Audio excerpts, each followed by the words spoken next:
So, Kat, as I said, I was speaking with a sexual expert, and I was telling her that a good way to tell what's going on is comedians. I love comedians. Thank you. Love. And female comedians are on top of it. Hell yeah. And when you hear female comedians talk about certain things like faking orgasms and oral sex, you know that this is something you should talk about. Like, why are people faking orgasms? Oh. So, like, what's your take on it? They got to stop. No more faking. No more faking. There's so much good sex to be had. Don't hold yourself back. Yeah, I'm obsessed with talking about sex on stage. I think it's so fascinating. I grew up, my dad's Jewish, my mom is very Catholic. So we were kind of raised in these Christian schools where it was like having sex is the worst thing you could do. It's like straight to hell. So obviously all I wanted to talk about was sex my whole life. Now I'm like, can't shut up about it. Yeah, but I think it's so freeing. And also when you're in the audience, you feel so seen because you're like, oh my God, yeah, I had that weird fluid too. You know, just bodies are insane. No, it's really, I mean, the best thing is to hear a lot of people laughing about something you've said that maybe is about sex, but I really think there's a superior intelligence is needed to be a good comedian. I'll take it. I'm giving it to you. I really believe it because think about all the comedians you know. Yeah. You have to really be thoughtful and deep to create a comedic version of a very maybe poignant part of our lives, right? So I think, how do you what's your process? Like, how do you come up with it? Yeah, I talk about this with my friends a lot where like something embarrassing will be funny once the shame wears off. It's like you need some distance from it. Sometimes you go on stage with no distance from it and just see what happens. But usually with a little distance, you can make anything funny. Yeah. I can tell you're experimenting when I see how you just sometimes throw shit out there. And it's like, you're like, okay, maybe that didn't work, but this will get you. That's the fun part. But I think getting that response from people, I'm so jealous because I think laughing is the best it's thing. Everything. It's like the only thing we have. Now, how did you know you were funny? I don't know. I think when you're growing up and you just don't fit in, being funny becomes a superpower. I'm like, okay, boys don't like me, but if I make a joke, they keep wanting to hang out with me. So it's this external validation that feeds this like monster. I'm like, if I can become funny, if I can become smart and accomplished, then it won't matter that I'm not traditionally attractive or whatever. Right. And now we're sort of unpacking that years later in therapy. Yeah. Well, I mean, but it's coming to good use. Definitely. I was having a conversation with an incredible person who works with these gorgeous women who have disabilities, and they're very into fashion. And they say that fashion is what gave them the ability to express themselves and be looked at not as somebody with a disability, but somebody who's so gorgeous and dressed so great because they put a great style together. And as they were saying that, I was thinking, I remember growing up in an Irish Catholic neighborhood, looking like this with my nose that was bigger than my face. And theirs were these little turned up with little blonde and red hair. And I'm thinking, how ugly can a human being be? I know. And this is what my curse is, that I have to look like this. My nose won't turn up. And I thought, you know what?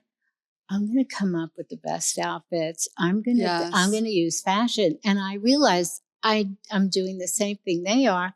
And you're using comedy and fashion. And fashion. I was going to say, that's important. When I have my Norma Kamali sleeves. Yes, you do. I am obsessed. And I love that you let everybody know that we have a bodysuit inside of that, which is a very important design feature. It is. Well, it's the perfect outfit to perform in. I'm like, I want to look sexy. I want to feel like I'm showing off my body without flashing the audience. Right. I want to look over the top and glamorous, but still have to like move around. Right. So I'd been a fan of your stuff for so long. When I came across like the lame dresses with the sleeve, I was like, I need these in every color. And people are going wild for them. People are going wild. Well, I mean, you work it. Thank you. You work it really well. It's important to me to look really good on stage. It's another kind of armor. It's like, I'm hot. Don't mess with me. I think the visual is so important. Mm-hmm. And it's also part of the, captivating people, not just by what you're saying, but also the way you look. I remember I met Bette Midler maybe a year after I was in business with my own shop. And she was at this dinky divey club. And we were sitting in the front and we were all dressed from clothes from the shop. And she stops in the middle of it. I'm like, where did you get these clothes? What is this? I need these clothes. And then she said, I'll work to get the clothes. She had no money. And I said, no. Like, we'll do something with this. And that she really, like you, understood that she was going to make these clothes, her walk, her shoes, her hair, part of this character that she created. And I think your character is very different, but I think your character is like so charming. And Good, I hope so. How do guys really relate to you? Not just as a comedian, but how do guys? Like how do men? It's so funny. Sometimes they're captivated and sometimes they're terrified. I just posted a stand-up clip on TikTok and Instagram. TikTok, everyone was like, we love you, queen. Instagram, the incels came out. They're furious. They're furious that I'm on stage saying I'm attractive, saying I look beautiful. I'm wearing like a feathered gown. Like they were so mad. Like men get so mad when you're confident. They're terrified. So it's both. I think on all levels, men fear women who don't need them. Exactly. But can choose the one they want to be with. Not, do you know? Yes, it's the Cher quote where she's like. And my mother actually said the same to me. I remember I was 11 and my father bought her a washing machine for her birthday. That's tough. And so as we stood over the washing machine, she said, Norma, get a career where you can support yourself and you choose the man you want to be with. And I thought, what does that mean? And then I was like, later on, I get this. I know. It was past 11. I had to grow up a bit to totally get it. But it's that independence that then gives you the ability to choose quality. Yeah, it takes a special man to put up with this. And vice versa. Yeah. No, it's totally true. So tell me, what do your parents do? What's the influence? I'm laughing because I'm picturing when I taped my special, it was my parents sitting next to my boyfriend in the audience while I'm talking about, can I say titty fucking? No. Can I say that? No. Yeah. And I'm like, how did I do this to everyone? Like I put everyone in the worst. They're all supporting me, but I'm a nightmare. It's a nightmare. Because my parents are very supportive. They have no idea anything about this business, which, I mean, they're very smart, intelligent people, but they're like, the entertainment business is a whole other beast we don't understand. I'm like, same. It's crazy. But I'm from Houston, so they live there. And they're the best in the world. Yeah. Oh, that's I'm so lucky. great. It's rare to have a comedian who doesn't have a messed up family situation, but I feel very lucky. Yeah. And what does your father do? What does your mother do? He now works in venture capital and my mother works in energy. Yes. I'm like trying to remember what they do. They're business people. But it has an impact. I mean, it definitely does. What you were hearing at the dinner table or conversations are really definitely so much. I think it just absorbs and you somehow find a way to incorporate that in how you want to be or what you see in life. Well, they're both incredibly hardworking, and having a mom who works full time. Like she works Very like crazy. important. So it's like, of course I'm going to work. And similar to what your mom said, my dad was always like, don't ever rely on anyone else. Never get married. Do your own thing. Like they're very supportive in that way. They love you. And they love me, and they help me with my taxes because I don't understand that So stuff. helpful. You know what I mean? So that's where it comes in handy that they're business people. But you will be too. I mean, you've I'm absorbed learning. it. Yeah. Yes, And the best thing, obviously, is to have the power to be able to run your own business, Exactly. which is you. So I know my dad's always like, you're an entrepreneur. You have to see yourself like that. absolutely. And I'm like Googling entrepreneur. Yeah. I'm like, okay. So what about films? I love them. But I just, all I could think of is somebody's going to snatch you up real fast. Norma, I'm ready. I think you are. I mean, I've done some acting stuff and I auditioned. I mean, now we're on strike. So it's been, I feel like I started in New York doing stand-up. All of a sudden I'm doing well. There's a pandemic. I'm doing well. There's a strike. I'm like, I'm ready, baby. Let's do this. But it'll happen. No, I totally agree. I think you're fresh and unique. And thank you. It's time for lots of humor. Yeah. Please. I'm like so ready to laugh. Yeah, we need humor. It's not a funny time, but if we don't have some relief, there's a lot of issues. I think that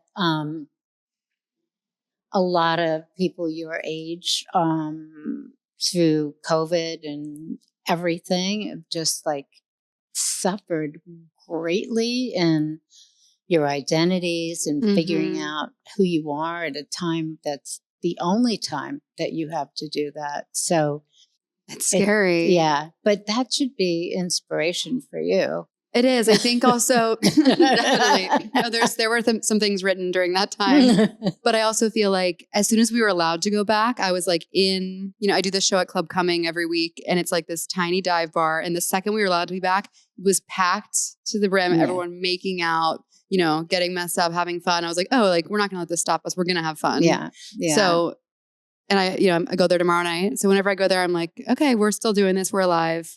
Where is it? East 6th and A. And yeah, it's just nice. I'm like, oh, look at us. Like no one's on, we're not on our phones. We're connecting in real life. It's heaven. And what nights are you there? Every Wednesday. You got to come check it out. I'm going to. I'll wear my Norma. I'll wear my look. I have the lime green. I love that one. I have pearl, gold. Oh my God. Yeah, I'm a big fan. We have to branch out. Oh, I think totally. There's some branching that needs to get done. So, so when you're thinking about a topic, is this like sort of a autobiography? Is it what's the approach? Yeah, I think my stuff at least is all like extremely personal. Some comics are so great at observing something and making it hilarious. I'm like self-centered maybe. I'm just like, if something happens to me, I'm like, what's funny about this? So lots of journaling. And so you're like, as a kid, did you like, how did you manifest this? I don't know. As a child? What was the one situation that you said, this is it, that's what I'm going to do? Yeah, I love to sing. So when you like to sing, they put you in musical theater. And so I always wanted to be an actress. And then when I moved to New York, I was like, well, I don't want to sit around waiting for someone to cast me. Why would I stand out? Everyone's beautiful. Everyone's here. Everyone's talented. And I was like, I guess I have to write my own stuff. And I took like an improv class at the Upright Citizens Brigade and met some comedians. And I kind of saw, I was like, I think I could do that. And then here we are. Wow. Yeah. Good for you. That's really, I mean, ultimately I just see you in films. And I'm ready. I absolutely, the characters that you could portray. Oh, thank you. So who are your inspirations, like from comedic sort of history? Yeah. I mean, obviously Bette Midler, major influence. Like I grew up loving musicals and then would watch SNL growing up and at Kristen Wiig and Maya Rudolph, like Molly Shannon and Superstar, all those women. I was like, this is unbelievable. And then growing up in the 90s, it was very like the Spice Girls, Britney. I wanted that like sexy pop element too. Mhm. So it's all kind of mushed together. Interesting. What are your thoughts about women trying to live up to this kind of curse that they have to believe that at 30 they have to be married, they have to have found their soulmate and get ready to have children? Why is that still so important? What do you think? Yeah, it's so crazy. I turned 30 during the pandemic. So all of a sudden I was like, whoa, wait, why is this all because for so long I was like, I'm never getting married. I'm sleeping with everyone. I'm young, wild, free. And then I was all of a sudden like, oh my God, it's happening. Well, first of all, I froze my eggs. That's one thing. And you know what? Everybody should. 100%. It's like good. It was easy breezy. So that's kind of off the table for now. Getting married doesn't really, I think it sounds fun to have a party, but I'm like, what's the point? I have a boyfriend now who I love, but I'm like, I don't need us to spend our year planning a wedding. Mm-hmm. But one day, I mean, I love a look, I love a party, so why not? I feel lucky that my family and stuff doesn't make me feel like I have to do any of those things, but I know a lot of people feel like they definitely do, especially when they don't have work that they love. They're like, well, then I have to start focusing on the family. But everyone's different. I don't know. What do you think? Yeah, I find it fascinating that I've been doing this for 56 years. And so I've had a company with staff, 99% women. Mm-hmm. And we want more men. It's not like we don't.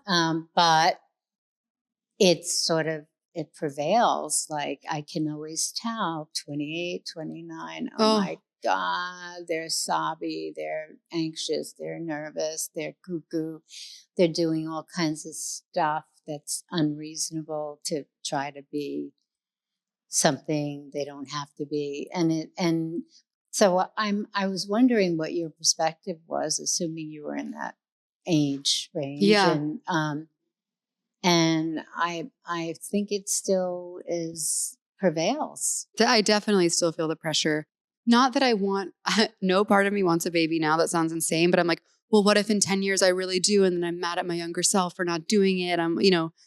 It's scary. Or then you're like, what if all this career stuff I've been working on like disappears and then I have nothing? It's like, I don't know. Well, but it's life experience that you would never want to give up. But life experience is so exhausting.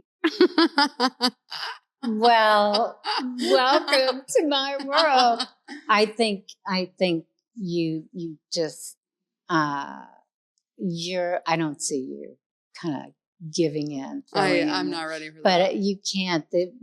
What's in store for you is everything you can dream of. It is. I mean, that's really what life is about. So, are you an everything happens for a reason person? Very much. Okay. Very much. I like that too. I think, what else do you think is important? What's your purpose? I just want to make people laugh and have fun and love people and travel the world. And yeah, that's what I get to do when I do this. It's the best thing ever. I was just telling a friend, it's nice with this work. I'm sure you feel the same way. It's like you're constantly meeting new people, exposed to new ideas. And I can't imagine a life where that isn't the case. So I think you have plenty to do. Yeah. I mean, the adventure of what can be that you can't even imagine right now. Like it may sound amazing to be in a film, but that it can actually really happen is right in front of you. So totally. How do you not, and from that you may end up deciding to be a director instead, or Who knows? The path takes you wherever. But I think your energy and your humor is so organic and authentic that thank you. It's right in this moment. So this is very surreal. I'm honored. Thank you. And so who's your audience? I always say my audience is girlies of any gender who want to have fun. So I mean, it's a lot of young women and gay men, but it's for everyone. Oh, really? Yeah. But I do it for everyone. Just people who like realize how insane and ridiculous life is and want to like laugh and have fun and not take things too seriously because there's so much we can't control. And what do you think is the biggest issue, sort of personal issue that women in your age group have? What do you think besides the whole conversation of, yeah. I mean, the main thing that breaks my heart, but it's so true, is just like we were raised thinking there's something wrong with our bodies and how we look. Like just you were talking about it. I remember thinking I was fat when I was 4 years old, which is just like insane. Like what? Right. And still, even now, like so now I'm 32. It's like I still have the same thoughts every day that I have to like deal with. And so all women, even my, my friends who look, I think they look perfect, or at least like they adhere to societal norms, they have things they want to change. And I'm like, we're wasting so much time. Yeah. I'm part of it too, though. Yeah. I mean, No, I think it's the dilemma. I was also talking to the doctor about this. The dilemma for women is self-esteem and never feeling like we're good enough. And and the thing is, we try so hard for some ideal that I don't think we actually ever can achieve. And then we're competitive with each other on the stupidity of it all. And it's so it just takes us down completely. And one of the things that I hope that I'm learning, it's like taking a little bit of time, but I think the idea of being healthy, like eating properly and doing everything that's good for your body, working out, doing all of that, that's the ultimate pretty. That's the ultimate feeling good. That's the ultimate sort of power. And it doesn't have to look a certain way. There isn't this like zero body fat with all of that. It's caring about yourself in such a way that you wouldn't poison yourself, right? To really have that discipline. It's hard at your age, I know, but it's really, that's the kind of thing that, well, your skin looks gorgeous, your eyes are gorgeous, but what will happen is it will help keep that naturally, so you don't have to do imitation things. So you go into the witness protection program. you can be authentically beautiful because you're doing good things for your body. Totally. I think I'm lucky. My mom, like growing up, just never was interested in like makeup or clothes, really, which at the time I was like, this is so annoying. But now I'm like, wait, she just looks so amazing and like doesn't care about that stuff. It's so cool. But I do think clothes can help with the self-esteem thing. Like if I'm feeling bad, I can go to my closet, put on something amazing, and I'm like, you can't fuck with me. Yeah. Now, fashion is a great hack. Yeah. I mean, I didn't understand the power of fashion. For a long time, I thought, oh my God, people are curing cancer, and I'm worried about that hem, that it's a quarter of an inch off. I'm like, what is wrong with me? That like, I'm so superficial. This is ridiculous. And then I started to realize that people do feel different and tell me stories about how they feel and how something changed their evening or something happened because of the way they looked. And I started to recognize that there was something to it. And I believe a great hack is, I mean, we can almost at least once in our lives as women have some guy that cheated on us and we find out, and it could be with your best friend, it could be somebody you don't know, but you want to just spit nails like you're so crazed. And of course you feel like it's you're ugly, you're this, you're that, you're everything horrible. And I say it's exactly the most important thing you have to do is the clothes that you felt somebody else could wear because they could wear that, you didn't, it wasn't you. You put on that Supergirl outfit that somebody else could wear, and you get your hair done in a different way, and you either put on makeup because you haven't, or you take off makeup because you have too much. You make some major shifts so that that identity that just got taken advantage of, that you allowed to do that, no longer exists. And now you've created this Supergirl. Oh, totally. And it's a fashion hack, right? It's a hack. You put on that suit and now that the outfit, best feeling. right? And so that's who you are when you get on stage. Definitely. I remember in college, a boyfriend cheated on me and I was going to our a cappella practice. And I remember telling my friend, I was like, straightened my hair flat. I put on these combat boots and I was like walking to rehearsal. I was like, he has another thing coming. I felt so good. I was like, what a loser. But that's it. We have these tools, and incredible as it may sound, fashion and the way we present ourselves and the way we stand and the way we walk, all of that is so key for self-esteem. And so, yeah, I guess you can go to therapy, and yeah, I guess you can like get high or whatever. But I mean, there's nothing better than being fully in charge and like doing a number and making sure that your whole head shifts into a much different place and not be the victim. Like you can be the victim for about 10 seconds. I agree. Okay, enough, maybe a tear, not 2 tears, maybe a tear, and move on. And that's the beauty of having these tools. I mean, yes, I love it. But do you think every woman gets cheated on at some point? I think most people get cheated on. I don't know. Do you think women cheat on men as often as men cheat on women? Probably not. I don't have the stats, but I don't know. I would like to think yes. Yeah. But yeah, if there's cheating, but I don't think so. I do feel like I've been lucky. Like I have come across so many amazing men in my life and been in relationships with men who are so good that I do have like hope. Yeah. But who knows?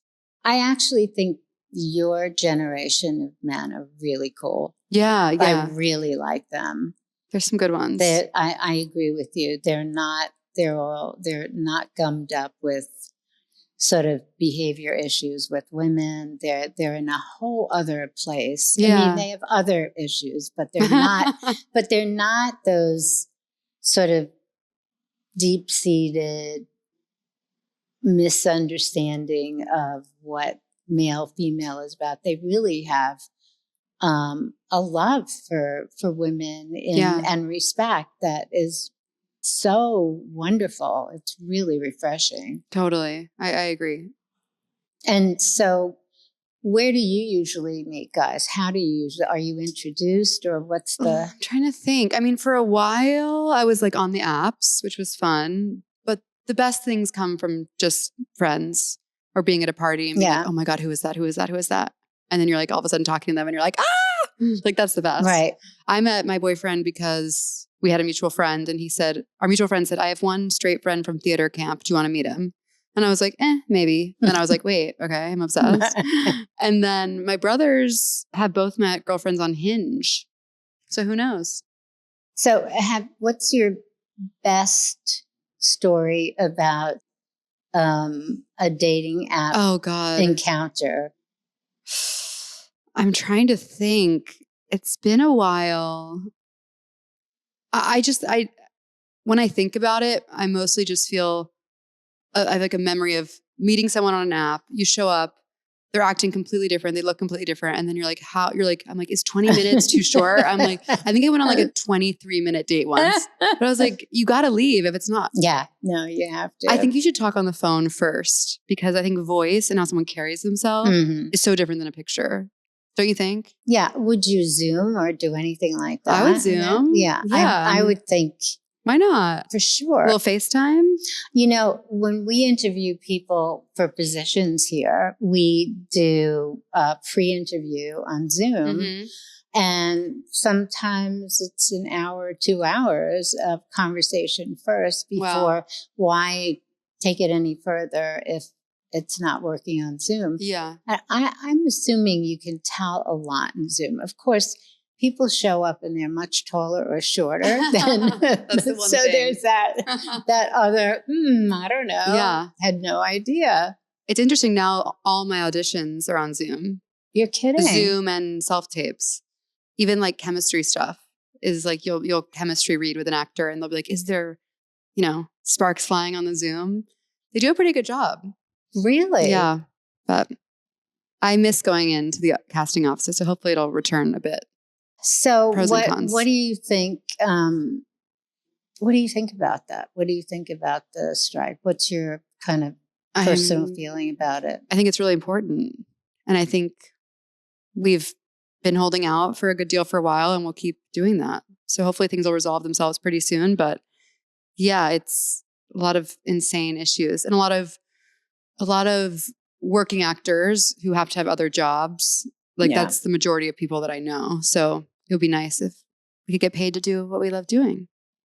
And are there any AI fears or thoughts about that in your? I mean writers, I suppose, have a. I think both. It's scary to think someone would own your likeness. That's terrifying for sure. The interesting thing about AI is, I think the possibilities of what can be are so extraordinary, especially when it comes to education and medicine and a lot of sort of life longevity kind of concepts. And then there's the, the possibility of bad actors doing, and I don't mean actors, doing some really devious things. Do you have thoughts about that? Yeah, I think you need people to make art. So hopefully that will always be the case.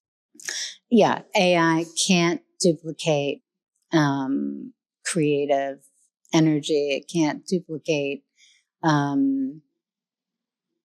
jokes. Yeah, it really can't. Oh my God. It can't originate. It can't originate the joke, but it can duplicate the joke. Yeah, I've seen some things with AIs trying to make it. And I'm like, this is hell. It's just so cringe. Well, it's copies of things make you cringe, right? The original is always it's just something so off. Much. Yeah, totally. What's the best skit or routine that you can remember that really sort of took you, like really? Oh, wow. I mean, it sounds funny, but earlier I was talking, when I saw Molly Shannon, like in the Superstar movie, I was like, this is groundbreaking because she made being gross so funny, which I was always like ashamed of being a girl who's gross, but I'm like, I try now in my act to embrace like the glamour of being so open and disgusting.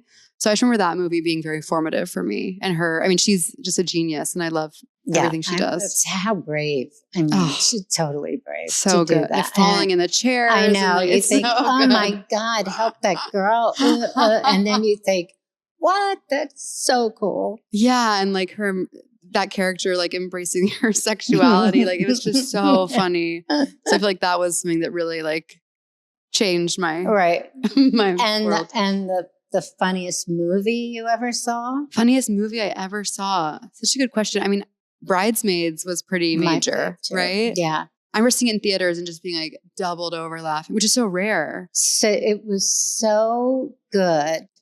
And I was part of this campaign for stopping objectification of women. And I remember watching the movie. Yeah. And John Hamm is in bed with Kristen Wiig. And I'm like, oh my God, I think that happened to me. I think that happened to everybody. And so I would have these talks because I was doing all of these Stop Objectification Talks. I even had a radio show on stop objectification of women. This was a while back when the movie was out. Mm-hmm. And I would say, did you see Bridesmaids? Did you see that scene? Did that ever happen to you? It was like, yeah. When, and everybody unanimously, including this 82-year-old woman who was in this thing, she strangely was there, and it was mostly young women. Me too. And I was like, it's part of that thing that we allow ourselves to be objectified in the hopes that sooner or later he'll fall in love with me. Right. And sooner or later he'll turn around and be like crazy. And it's like delusional. But that film had so many hot spots, right? So good. Yeah, that's the best. I'm trying to think of others. Like when I was younger, I would just watch, like I remember watching Liar Liar with Jim Carrey. I would love like that really big, silly stuff. Yeah. But Bridesmaids was like seeing women be so funny. I was like, wait, this is changing my personality forever. Yeah, no, definitely. I'm just, the films that have these memorable kind of scenes and moments are really special. And then what's the film that's the tearjerker of all time? Ooh. I'm like so sensitive. I like try not to watch. I'm trying to think when's the last time I was really sobbing. I don't know. What's yours? There are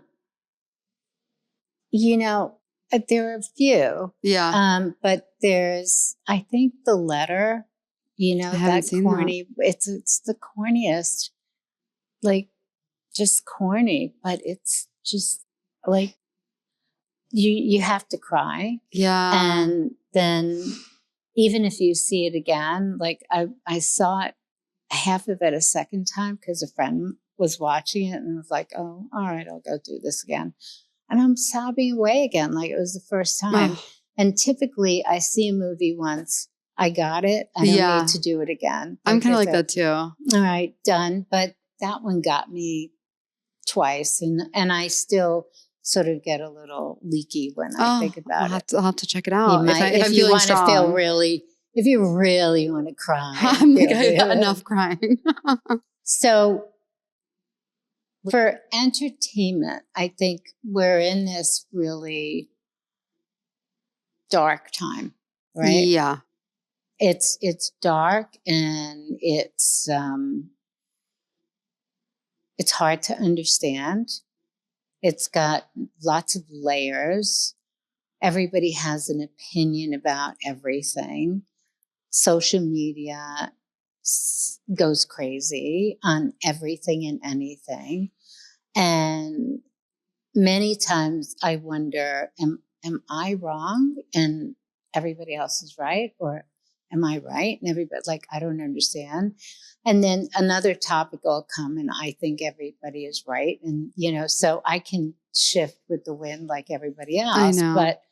But the darkness is just developing and developing and developing. And we need to find comedy or other things that bring joy. So in wellness and in longevity, singing, dancing, laughing are really good options for and meditation. So if you were to pick one of them, so you sing, like you said, what kind of songs do you sing? Well, I write like funny songs for my act, which I sing, which I love doing. Yeah.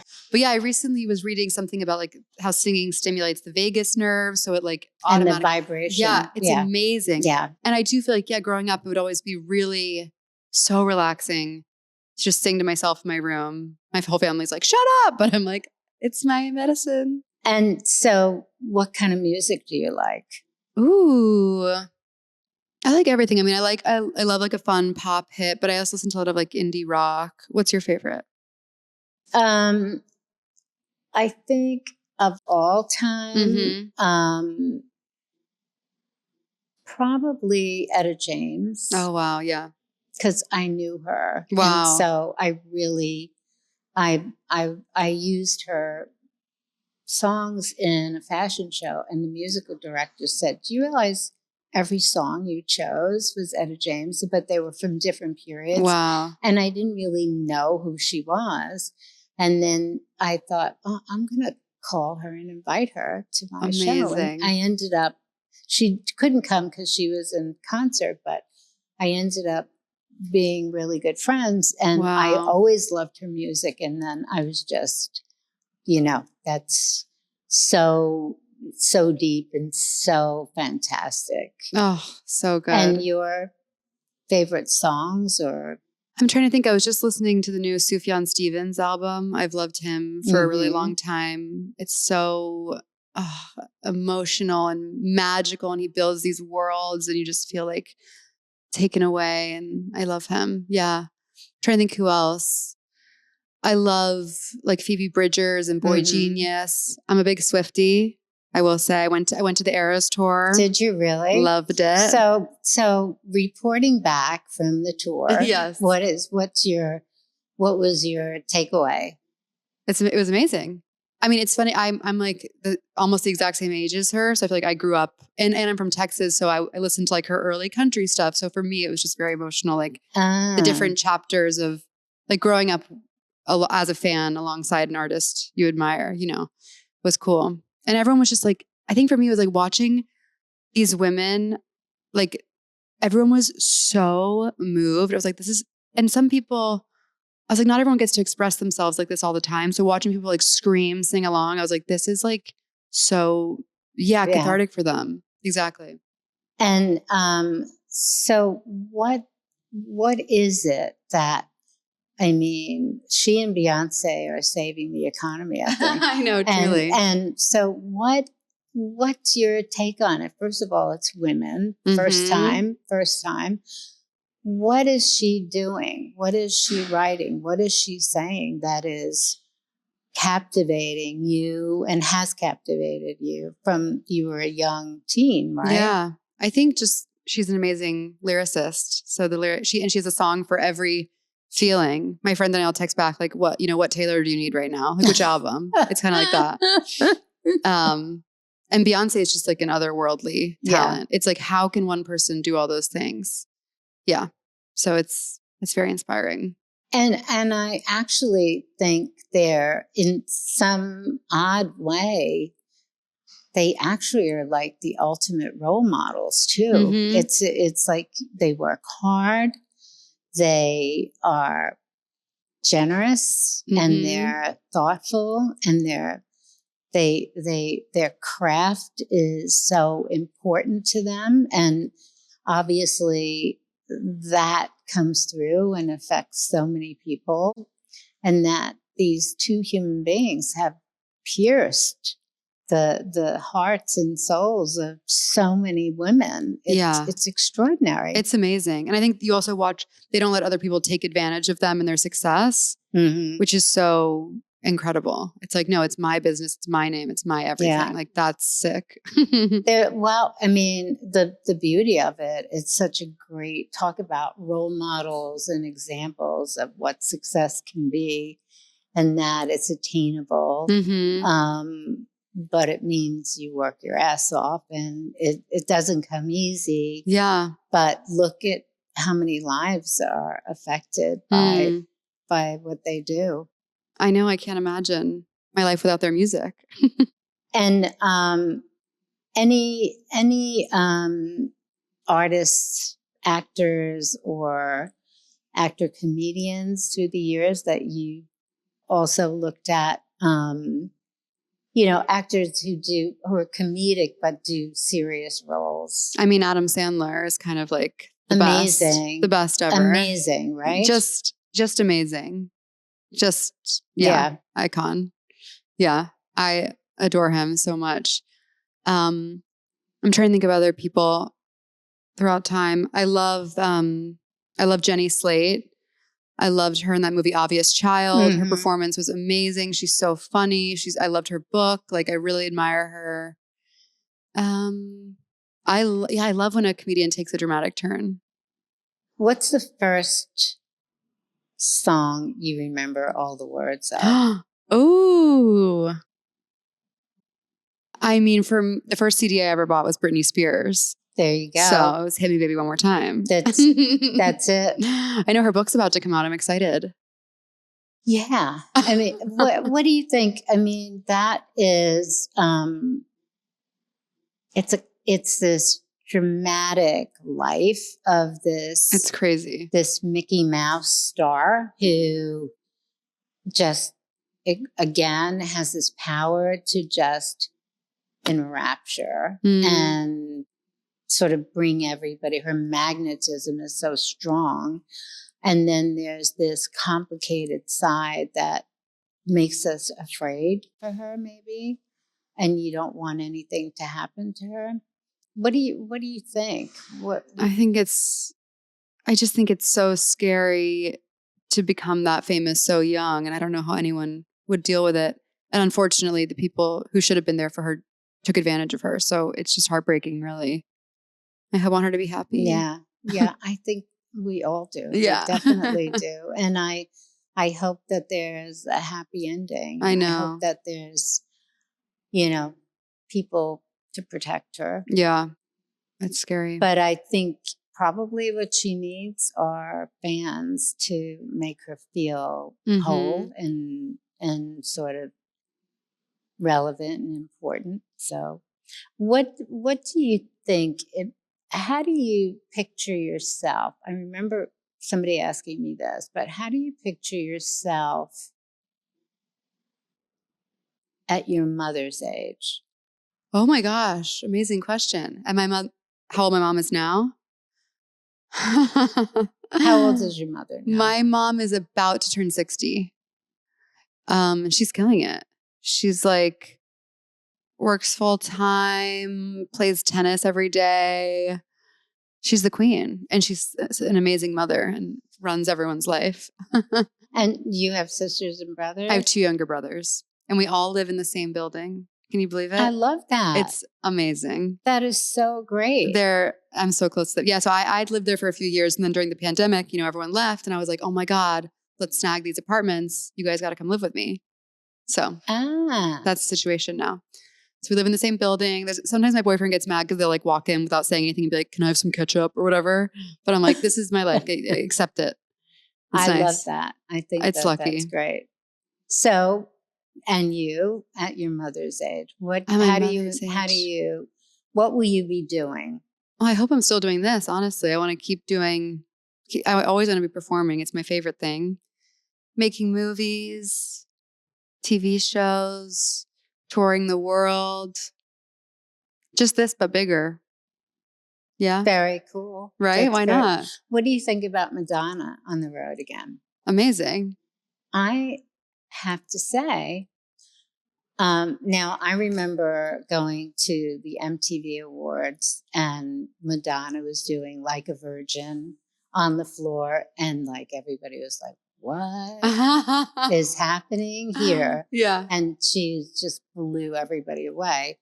And just created this image and just totally rewrote what music videos were going to be, all of that. She wrote it. And then when she said she was going back on the road, I really, really, really wanted it to be great. And I got a little nervous. I think when she got sick, I got a little nervous. And I thought, oh my God, she's got to compete with Beyonce and Taylor Swift. What is that? But I'm seeing some pictures and hearing some songs. I love the way she looks. It's a little raw. It's not quite as produced. Yeah. I think Versace or Dolce. I can't remember who did the clothes. They look great. She is working it, and I think she's 60 or something like that, Amazing. right? So I'm relating that because your image of yourself is on the road. Why not? And Madonna, I think, is doing it. And I think I'm so happy, and I hope that we get to see more and more of what she's doing. And she's in her own lane. Totally. And I think it's an important lane. She's not letting anybody She invented down. it. Yep. Yeah. So That's cool. Yeah, I'm really thrilled about her. I also really love Miley Cyrus. I was just, when you said the Like a Virgin thing, I'm picturing like how we react to Miley now feels similar to that. That's exactly. And her voice is like magic. Unreal. She's major. I love the I Can Buy Myself Flowers video. Everything. I love when she wears my clothes. I was going to say, wasn't she wearing the? She wears. Yeah, she's been since genius. She was young. Yeah. I mean, she is just really talented, and I think also she's really smart. Mm-hmm. Really smart. So that's somebody that's going to be around for a long time. She's very cool. Completely different kind of. She's sort of in the Madonna lane, where like reinventing herself. I'm doing this authentic thing, and everybody can do theirs and fine. And she's doing it, but doing it so well. Mm-hmm. So her success was really exciting to see. Yeah, love watching her thrive. Who else do you think are your? Who do I admire now? I'm trying to think. I'm like Miley, Taylor. Like, I don't know. What about somebody that's not famous, that's doing something? I have lots of friends who I'm like, you're a genius. And so my friend Meg Stalter is a comedian. I mean, she's getting famous. She is famous. Yeah. But I just will never forget seeing her for the first time at Club Cumming, tiny room in New York. And I was like, who is that? Like, her brand of humor, I was like, I've never seen anything like this. I was so tickled. And she's like the kindest, most generous person in the world. So I love watching her star rocket. Yeah. She's a genius. Yeah. Just like, she's so herself too. Like no one can, people try to copy her, obviously, as everyone, does, but it doesn't work. Yeah. It's very hard. Original is original. Yeah. You can't. The second version of it is like taking a photo of a photo, like the degenerated version the AI, of it. Yeah. Yeah. It is. So who else that you think nobody knows that you know that are really extraordinary? Well, I have to shout out my best friend who I do a podcast with, Pat Regan. He actually writes for the show that Meg is on, but he is the funniest person in the world, a singular voice. People try and rip it off. People try and copy him. The way he uses the English language doesn't even make sense, but it's so funny. Right. Like when I first saw him perform years ago, I was like, we need to be best friends. And I made him be friends with me. And now here we are. I do that too. Right. I literally, if I see somebody somewhere, I mean, there was this artist who did this neon art, and I saw it on YouTube, and I kept seeing it in different places, but it wasn't like commercially, but I thought, I have to meet this person. Amazing. And I stalked them until I met them. And then I don't let them go. Then they have to be my friend forever. I did the same. There was a futurist that I had to meet. He was so brilliant. He wrote this book, Hacking Darwin. I thought, this is so good. He's so smart. Hunted him down. He's part of your world now. And it's funny how easy it is to meet the people that you decide you want to meet. I think more people should do that. I love when someone's like reaches out randomly on Instagram. It's like, hey, I just love your stuff. Like, let's get a drink. I'm like, this is amazing. I've met a lot of good friends that way. You know who I love, who I was just thinking of? You know, Chapel Roan? She just had her first album come out. She's an amazing musician, great looks, so herself. I think you'd love her album. It's great. That's good. That's good. We have to share all of that because people, and then I think there are people who do really good things, right? And they never get recognition because they don't sing, they're not funny, they don't design clothes, they don't do outward things, and they just do selfless, kind work and do it with love, and they're extraordinary. Do you know people like that? I'm just thinking of like everyone who's a teacher. I'm like in awe. I'm in awe of people who devote their lives to being a teacher. It's incredible. Yeah. My aunt's an amazing teacher. She's beloved in Houston. She's beloved. Aunt Claire, shout out. Like when people find out that I'm her niece, like, oh my God. Oh, really? Like, oh my God, like she changed my life. I love her. Yeah. That really is an extraordinary experience, especially watching it and seeing the effect people have. I think also music teachers. Oh, yeah. You know, teachers, but then music teachers. There's another something else in music teachers. Do you play an instrument? I play guitar. I had a great teacher, actually. I remember I would go to her like office in Houston after school, and she'd like heat me up a snack and teach me how to play. And I remember she was always like, don't just sing. She's like, play, you need to play something too. It's good. It's good. But I also had I do voiceover sometimes. And my voiceover coach was this woman, Marla Curbin, who passed away 2 years ago. And she became like my New York grandma, like taught me everything I know. And she would be in her apartment in the West Village, teach people voiceover. And so at her funeral, it was like so many people she changed everything about their lives, opened their worlds up. Like she was the most amazing person. Wow. Yeah. She was everything. Those people are really, really great. I remember my 6th grade teacher.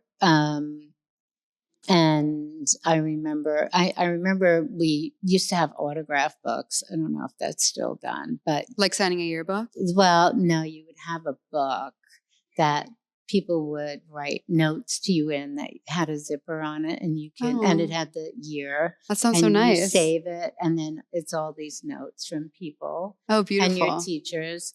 And I remember at 6th grade, she wrote, "Know thyself."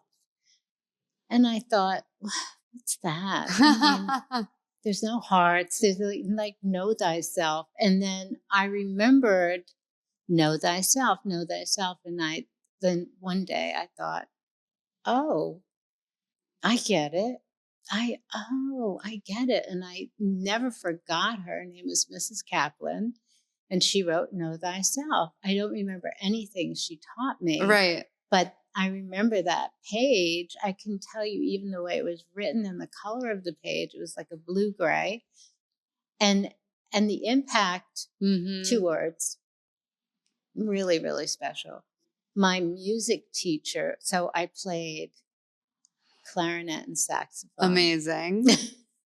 And I had the most gorgeous teacher who also played in a club. And I would go have my lessons before he went on, and it would like after school and like at 6 o'clock, and then he'd go on at 8 or 8:30. And this was and because he was so gorgeous, I was committed to the saxophone and the clarinet. That makes a big difference.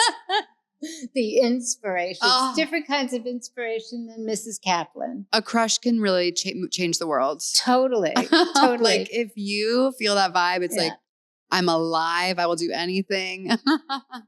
Well, think about the amount of musicians who decide to be musicians because they're going to meet girls. You know what I mean? God, yeah. Think about that. Think about that. That was like motivation, right? So, I mean, I think Ali Wong had a line, something about like all these guys that are comedians meet all these girls, and then she gets these psycho. Yes. It's so good. I remember that bit. It's so true. It's like maybe once in like 10 years, I've had a guy like want to go out with me after a show. Whereas like anytime there's like a cute guy on the show, all my friends are like, who's that? Who's that? Who's that? Interesting, huh? Very interesting. Well, I do think humor is so sexy. It's everything. That's what I mean about like FaceTiming with someone. It's like a picture. Who cares? Yeah. It's like bring the vibes, Right. bring the energy, charm me. And so do you go out with funny men? My boyfriend's very funny. Is he? Yeah, it's, I mean, I think when I first met him, I was very like, okay, like what's your deal? And then, over the years, I'm like, oh my God, you're so funny. Sometimes men who are very funny at first, I find they just want attention, and it's sort of, they're not really getting to know you because they're just trying, like, I'm just, it becomes exhausting if someone's always like performing for you. Right. That's different than being like a funny person. Yeah. Absolutely. Yeah. I'm like, oh, I'm like remembering like dates where you're just like, whoa. And it makes you shrink because you're like, you're bringing a lot, dude. I used to be very attracted to the ugliest comedians. I didn't care what they were funny and they made me laugh. And I remember I was with this guy and he was so gross. I don't know what but I was going to Catch a Rising Star. This is in the 70s all the time. Amazing. I was there all the time. If there's a place to laugh, I'm there, right? And so there was this one guy who I thought was not the funniest guy in the place for sure. And I don't even think his career went this far off the ground. But I would cry laughing. And he was so gross and disgusting looking and I don't know, not good habits to kind of just maintain. I can picture. I'm like picturing the smell. It's so disgusting. Yeah. And I remember thinking, what is wrong with me? No, it's like, so magnetic. What is that? It was like he had me totally captured. And I don't think he could believe that he had me totally captured. I could see he was questioning because I was sort of like cute and like, what am I doing with this guy? And then finally my friend said to me, you are so screwed up. Like what? No. And it's like, he's so funny. I totally get it. And on the other side, it's like, if someone really hot goes up and they don't kill, it's like, it's bad. It is the ultimate turnoff. It's humiliating. Yeah, it is bad. I've seen some things. But how much time do you think it takes for a comedian who really wants to do stand up to, like, how many of those bad stand-ups have you seen people do, or how many have you had to experience? Oh my God. Where I think next time I'm going to get it, or then you get it. Like I'm sure it's different for everyone, but it must be some kind of lead time that you put in before you say, I can't do this another day unless I'm funny. And then you just get funny because the pain of not being funny is. I have no idea. I mean, I've seen some really unfunny people become really successful. So I don't really know if I can talk on that. I mean, I will see things I'm like, there is no way. There's no way that person's doing that. And I'm like, oh my God. So there's no rules. There's no rules. And you see very unfunny people, just very, very funny people just quit because they're like, this sucks. Like, I want to enjoy my life. So there's no rules. I mean, I feel like once you once you go on once, you're like, okay, I can do this. It's like that first time that you're like full body shaking. Yeah. I mean, I've done so many shows where it doesn't go over well, but I'm just like, well, they have bad taste. But I think not everything I design is my favorite thing. It's like, oh my God, I did that. Oh my God. Like, how did I do that? Did I really? Or somebody will show me something. Oh, I got this in the 80s. And you're like, oh, that's so funny. Okay. Isn't that how many shoulder pads are in that dress? Like, then it comes back around, I'm sure. Well, 3 shoulder pads may not come around again, but we'll see. But there are those things you just like it, you don't do it right, but by doing it, the next thing you do is so much higher and so much better, right? Yeah, I put out like a collection of poems I wrote. I do like funny poems, and I remember when we were about to put the book to print, my publisher was like, let's include some of these. And I was like, oh, those are so old. They're like, I don't want to include them. They're not funny to me anymore. And she's like, I know, but it's part of the whole like journey of the book. Yeah. So even when the book came out, there were some that day that I was like, I don't like these, but they're in the book because they're part of like the evolution of what this has become. Yeah. I mean, most things I've done, I look back on and I'm like, ooh, what was that? No, but I think then when you look back further on, you'll look at it and have better perspective, because I will say that I look at some things and I think, whoa, oh my God, that is fucking great. Yes. I mean, cool. And you're so far away from it that you can appreciate what it was at the time in that moment. Mm-hmm. Not all the time. And there are as many that you think, all right, learning experience. Right. And I think that never ends. I still have those highs and lows where I think, I really love this. I really love what I just did. And then maybe I do something else like, what is that? Like, I thought it was so great. And then the next day I come in to the sample room and I think, what the hell what was I thinking? But you have to take the chance. Yeah. To be terrible. Otherwise, what's the point? It's worth it. What's your favorite podcast? 3 favorites. Favorite podcasts. I hate to say I listen to like a lot of true crime, which I'm trying to stop. They're addictive. They're addictive and they're bad. Yeah, they're addictive. You have to stop. I know. Yeah. I'm okay. So I'm trying to lean more into like a conspiracy, like interesting stories that aren't necessarily like violent or anything. But yeah, those I love. Like it all started with like the serial thing. I became hooked on that model, and I listened to like, and it's also nice because it takes my mind off comedy. Like every friend of mine has a podcast. I'm like, I don't want to listen to my friends talk. Like right, whatever. It's actually a habit I'm trying to break. I'm trying to get more into audiobooks. What do you listen to? I love audiobooks. Yeah. And for me, reading is really hard because a lot of the time I'm sketching. Right. And I'm doing things with my hands, but I love audiobooks. I love podcasts. I love storytelling. Mm-hmm. So I tend to like biographies. I was going to say that's the best. Right? Yeah. The people stories are fascinating. Like, how could you not? Who are your favorites? A wide assortment, but I think some memorable experience. I was having like all kinds of dental work done, and it seems like it never ends because now I'm having dental work again. So my lip is swollen, so I did not have Botox in my lip, but it's like dental work gives me angst. And so while I'm doing the dental work, I'm listening to audiobooks, and I listened to a whole series of books on Abraham Lincoln. Yeah. Don't ask me why. I would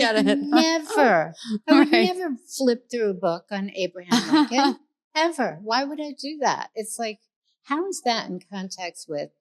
But because it was an audiobook, I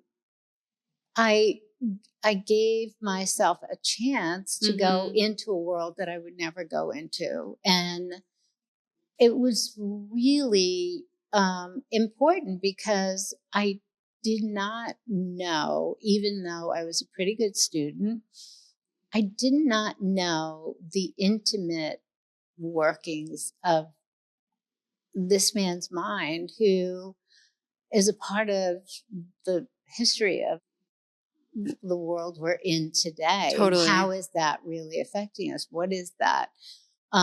So stories about people I never in a million years would have. So I like the adventure of audiobooks because I can do other things. I'm a bit of a multitasker. So I like to be able to do other things and hear stories. So what audiobooks are your favorites? Yeah, I loved like the Tina Brown Vanity Fair Diaries was such a good listen. Yeah. I was like, this is so juicy. It makes me like a New York that I never got to be a part of. That I like, it sounds so exciting. That was a fun one. And then, yeah, similar to what you were saying, that podcast American Scandal, it has like a bunch of seasons now, but it tackles like, you know, these historical moments that like I've heard about in school and like one line, but I'm like, oh, this is actually fascinating and I never knew this. Yeah. So yeah. I think, you know, I really feel like social media minimizes education, right? Mhm. It gives us, it's sort of a shortcut to learning everything, and, you know, access to information, even AI information, stops the kind of flow of information that feeds us energy and information about creativity, about hopes and dreams, about possibilities. And I think having as many examples of that in different forms it's like fruit for us. It's like fills us with inspiration and hopes and dreams, and not having that is really, I think, unhealthy. And I feel that there's like, people are starving for more information, but we're soundbiting our way through, I know, whatever is going on. And writing, like, you write poems, you write comedy, you write, that's part of that process too, feeding in and giving out. Oh yeah, you have to, like, if you're not reading, you can't be writing. It's like, it's a complete back and forth. I just took Instagram and TikTok off my phone because I'm like, the way this is making my brain absorb information, like, is ruining my life. So yeah, I'll like download them to post sometimes, but I'm like, okay, instead, why don't you look at this, like read this long form article instead, like try and slow down. Cause it's scary. Like I used to read all the time in school. And now it's like, no, I think your instincts are right. I'm reluctant about social media. I obviously you have to do it. Yeah. I have to do it. And I used to do more personal things. Like I love to work out. So I used to do all different kinds of workouts and other things, you know, make sweet potato ice cream and stuff like that. But I had to step back because I just felt something wasn't right. Like something wasn't right. I feel much better about this new format we're in, where it's bringing people to us. We don't have a store anymore, so people can come to us and share this experience and other experiences. Amazing. But it's different from, you know, taking picture of food and doing these things. Something is taking us down to missing the experience. Oh, yeah. I even feel like I'll get so worked up because I see pictures of my, like so many of my friends have moved to LA, and I'll start crying because I'll see pictures of my friends at parties and I'm like, I'm missing everything. And then I talk to them and they're like, that wasn't fun at all. Like that's just a picture you saw of us looking good because that's our job. And I'm like, I know. I'm like, where are people actually having fun? Like, where do people go to dance? Like, where are people with that when they're not capturing, even going like a night out anymore isn't really fun because it's about proving that you were doing it, not that you were not doing it. And you're right. Where do people go to dance? I mean, I think dancing is like, how can you get better than dancing? I know. Where are the spots? I'm like, where do people go? Well, I'm getting married. Congratulations. And my friend Ian Schrager, who legends, is introduced me to my guy. Oh, really? And he is throwing a dance party for us. That's amazing. So you might have to come. Don't threaten me with a good time. I will dance it out in my built-in bodysuit. I will be spreading and swaying. I can't tell you how much I love dancing. I love it so much. Yeah.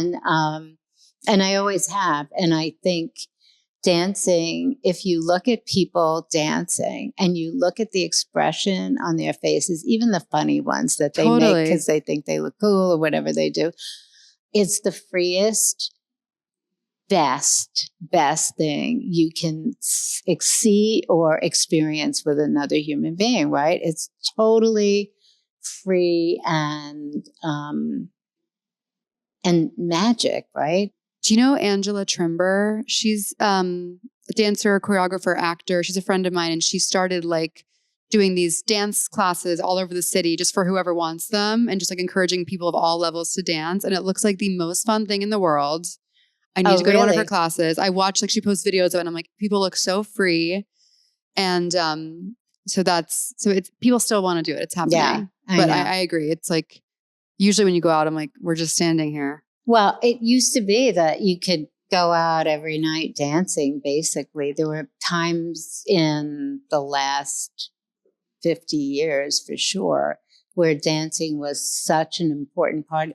The way we go out to dinner now, it would be, we're going out dancing and we'll get something to eat before we go.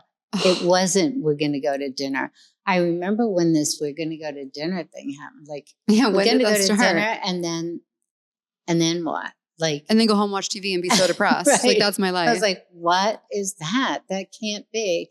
But I think if there were more places where you could just dance, I think like this space is crying out. I was going to say, do you throw parties here? You must. Not yet. Okay. We're new here. We're doing. Let's make it happen. But I think gyms should have at night at 9:30 should turn into dance places. That's my theory. That's genius. And they could just charge us. I don't know. care. I've taken a few like dance fitness classes, which are really fun. But just dancing. I know. Just play the music. We don't need trainers. We'll just dance, and water is fine. We'll take care of the rest. Just get the water and we're good. I think that's a great idea. I think that let's make it happen. Yeah. Yeah. This space, my God, it's like you walk in, it's New York of dreams. Well, you're welcome to use it in any way you I'll come like. dance by myself. You'll walk in tomorrow. I'm like, all the 6 cameras. I know the cameras are a lot. I didn't know this was a full body experience, but we're making it work. So tell me when's your birthday? August 11th. When's yours? June 27th. So are you a Cancer? I am, and you're a Leo. Leo, and my whole family's water signs except me. Are they really? Mm-hmm. Your mom? Scorpio. And dad? Cancer. Oh, and I bet he's funny. So funny. Both my parents are very funny. My dad's my best friend. Cancer men are very funny. Really? Yeah. And what's your moon and rising? I have Pisces rising. Me too. That's rare. And an Aquarius moon. Oh, that's fun. What's your moon? Virgo.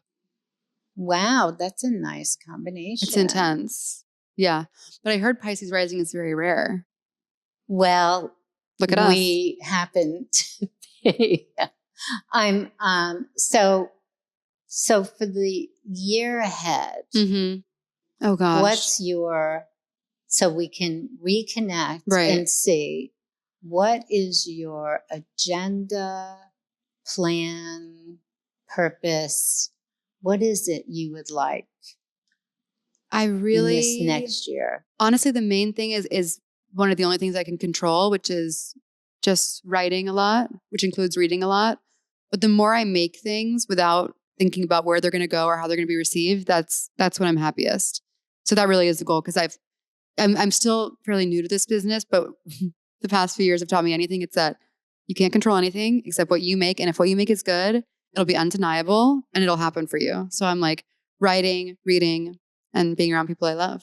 Yeah. What do you think? I think that's great. I think what I'm happy about is that I'm going to have this tape of you before you become this hugely famous, extraordinary I'm ready. performer. It's hard out there. It's got to be. I know. Who's going to make it easy for you? I know. Why else would we want it if it wasn't hard? Seriously. When did you feel like you were like, I've made it? Not yet. Oh, please. Please. Come on. What happens is, especially if you plan to be doing this at 60, your evolution is going to keep changing, and your next step version of yourself will be another new experience, right? So you'll be at day one all over again. And as nervous. I'm always, every time I do something new, I'm as nervous as I was at the beginning. I never did this before. What am I doing? Can I do it? I'm going to do it. Okay. And so as you evolve and change, you're not going to keep doing the same thing. Yeah. You're going to want to do something new. So you never actually ever feel like you made it because you're always experimenting with the next possibility. Being nervous is such a good feeling. Well, if you're not, then it's so boring. Like, what are you doing? Where were you at 32? What was your life like? So at 32 or around this time, I got married at 19. Oh my God. Because I wanted to get out of the house because my mother was so menopausal. I'm not kidding. Oh I can't, not another day. Wow. So this DJ, the first DJ in New York City, by the way, was a friend of mine, and he was playing for the first time in a club that was the first club with recorded music. And he said, we have dance contests. And there's a guy here, I think, because I was dancing, of course, all the time. I think if you dance with him, the two of you could win the money. It's $500. We won. Next night, we won again. The next week, we won again. We got married. Amazing. Logical next steps, right? So we were both 19. Crazy. And we ended up, he was going to school and I opened this business. Wow. And so we had it together. 10 years later, we looked at each other. It's like, whoa. Yeah. And so I was 29. He was controlling. Oof. And I had $98 to my name. That's how controlling he was. Crazy. And I left him. Wow. That's amazing. What I had. So that's where I was. That's intense. Yeah. So it was one of my big crossroads periods. Saturn return. Total. And I was going to say, if you believe in anything about Saturn return, that was my Saturn return. And that was the best thing that happened to me, because if I would have stayed, the path would have been completely different. But I left not knowing about anything I could do. And I've owned my own business since then. Wow. I didn't know I could run a business. I didn't know I could do this. Look at you. So we need all of these Saturn returns to give us a good, painful experience. I feel like mine isn't ending. It's been going for a while. I literally am like, it's been going. It's not an overnight. It's been going for a while. Yeah. It's not an overnight thing. It's happening. I'm coming out the other side. You are. Yeah. It took me, it's soon. It's going to be soon for you. Yeah. It's been good. But Saturn return, this is your first Saturn return. So your first Saturn return is the shocker because you don't, this is what life is. And then you have a second one. Yeah. And it's hard. It's really hard. But because you already experienced one, you have a little bit of like, okay, it's not going to last forever. It's a different kind of pain I can deal. And then the one after that, painful, but I've been through two already. It's like a breakup, I guess. It's a little bit more. I feel like the conversation I'm having with all my friends now is we're like, okay, are we in a bad patch or is this life? Like life is really, really hard. And we have just been really lucky thus far. It's true. Yeah. That is in fact the truth. Lately I'm like, oh my God, like one thing at a time. But this is basic training. You need this before you're famous. Oh. You need to get beaten up and like be ready to be fortified. I need to come to one of your workouts. Welcome to come. First of all, you can live stream at 12 o'clock on Monday, Wednesday, Fridays. Oh, great. And so just come to our website and live stream, or you're more than welcome. You're a walk away to come here at 12 o'clock. And this room is filled with mats. So and we great. have trainers come in and it's amazing. That's so. It's the best workout. And after 8 workouts, you feel so strong. 8. That's good to know. It's 8. Yeah, because it's obviously. I've had periods where I feel strong. It's so easy to get off and on. And No, but once you get to the 8, you don't stop them because you're I love that. You're feeling so strong. I just want to. Yeah, I want to feel strong, and it affects your mind too. That's definitely true. So I'm big on my steps.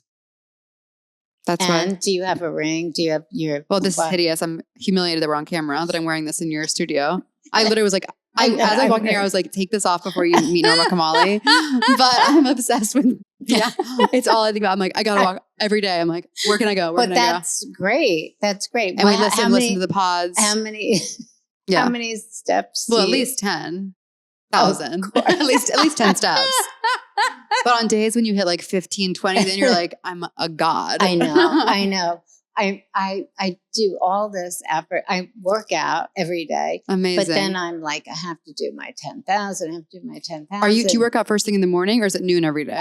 So we work out at noon, and according to Chinese medicine, actually the afternoon is the best time to work out. So I've always worked out like after 4:00, between 4 and 6. I prefer that also because I like to get up and be able to put on real clothes.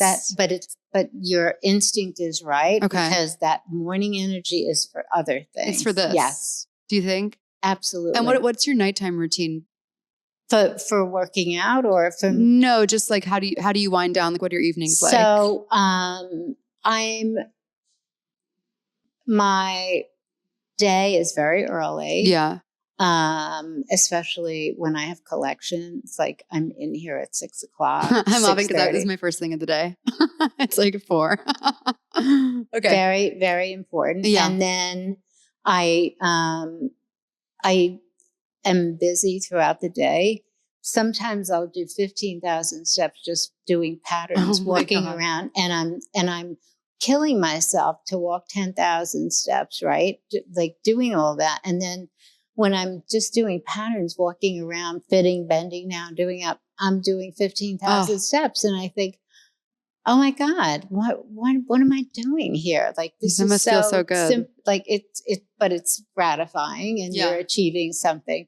And then I try to eat 1 meal a day now. I'm trying to, for longevity. Okay, is that good? It's a really good thing to What do. time-ish?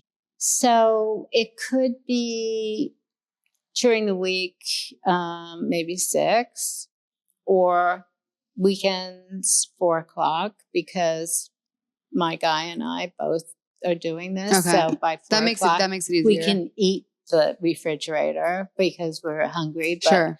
But and then I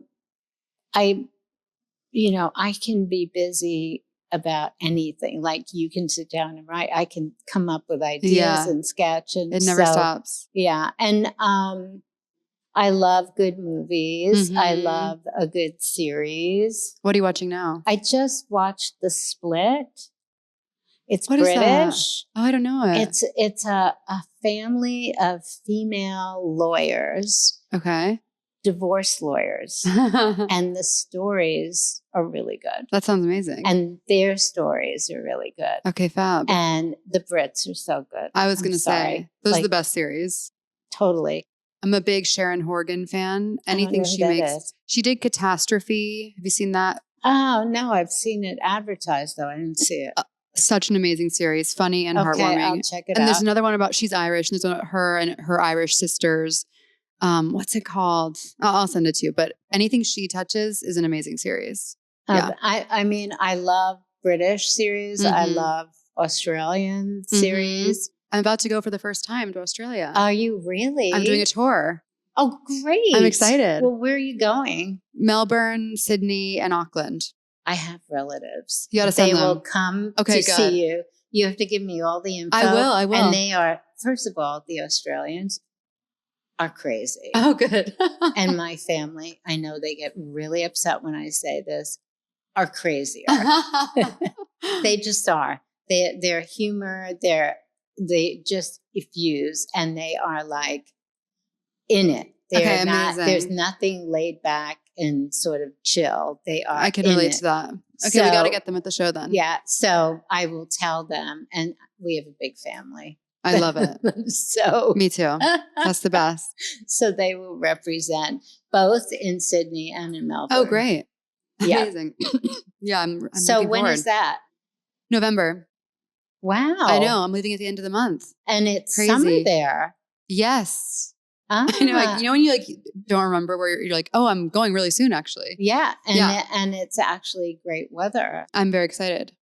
Very nice. Well, I'm happy for you. I think I'm excited. They're like, it's a good fan. There's a great comedy scene there. Yeah. Totally. It'll be good.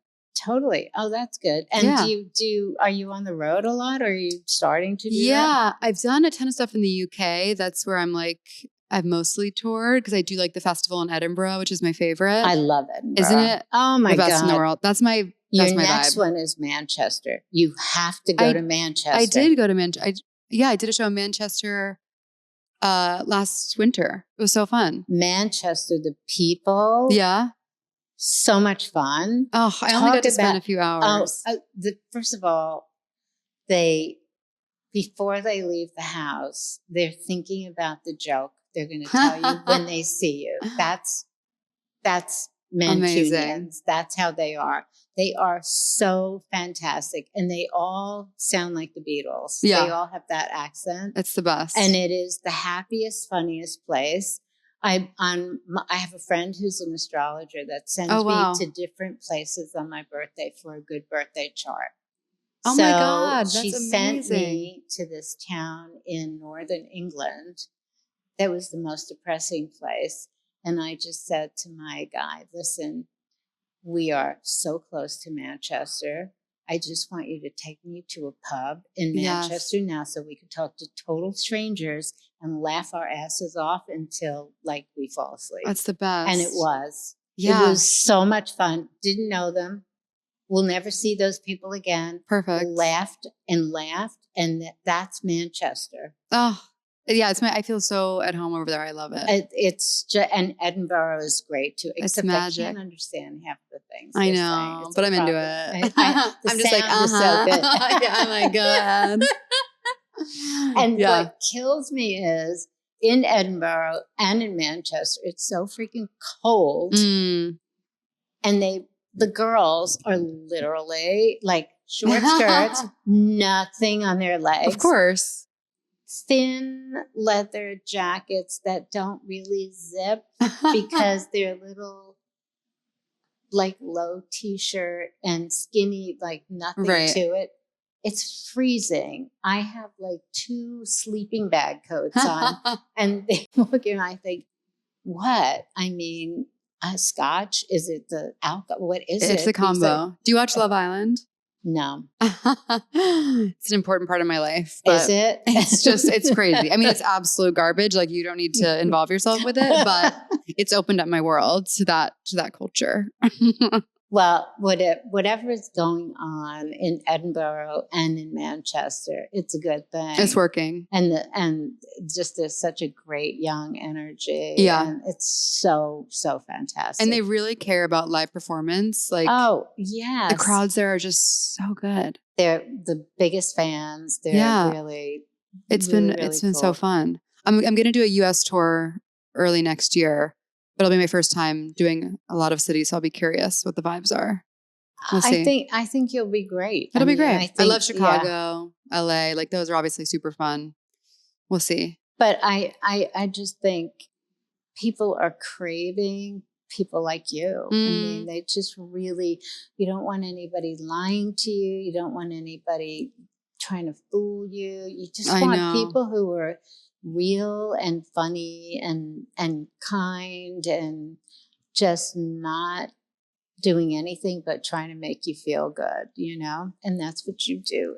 Likewise. I'm so happy. I'm like, this is such a dream. I'm so honored you have me on. I'm so happy you came. I thought I would love to get a comedian on. And then I see you on Instagram. I guess it was Instagram. Well, I always like to tag like the designers I wear because it's like part of the thing. And so we have this thing, NK My Way. So all of these people who look gorgeous in my clothes. I mean, the way they photograph themselves, the way they style, it's like, and I get to see the diverse group of women who wear my clothes. It is the best thing. If I want to feel good, and I just look at these women and I think, oh my God, I'm so fucking lucky. Well, they look so good. And then I see you and I said, who is this? What? And I'm like, what? Oh my God, she's so funny. And then I said, I was telling all the girls, I said, I really want to get a comedian on. They said, what about Kat? I said, oh yeah. Oh my God. Well, I have to say thank you because like your clothes really are for everyone. And that's so rare to have like that high glamour, like sex that's like available for so many different types of people. That's like really hard to find. It's amazing how if you saw my customer, I mean, you know, I have women your age that know nothing about my history, nothing. They only know me now in what I'm doing now, have no clue about a previous life. And so I can go to a wedding, and which there seem to be 10,000 of, and there's a whole group your age. And they all know me, and they're all like, you're Norma Kamali, right? And they're talking to me. And then their mothers and these women my age are saying, are you still in business, that honey? Is crazy. How's it going? Are you still working? And I think, I was just over there. You're like, they're all wearing my dresses. And the one shoulder. It's like, come on. I was just there and then here. So it's a little cuckoo that that's cool. I'm like having this, you know, strange thing. But all of those women, like from my age group to your age group and younger, have been wearing my clothes. And to see that is like so cool. And now to see the range of women, and it's amazing. Like you couldn't pick a better selection. I mean, I'm like, this is the best thing. I feel shitty today, but not anymore. These women make me smile and feel good. So, well, right back and at you. so for you, you have to keep making people smile and feel good. And I can't wait to see your rise. And we'll send you an invitation to the wedding so you can dance. Don't tease me. I'm there. And I'm going to meet your family in Australia. Yes. So we have big plans. Yeah. So you have to, and believe me, I'll know when it's them. Okay. Hey, press follow and leave a comment after you listen to the podcast. Thanks.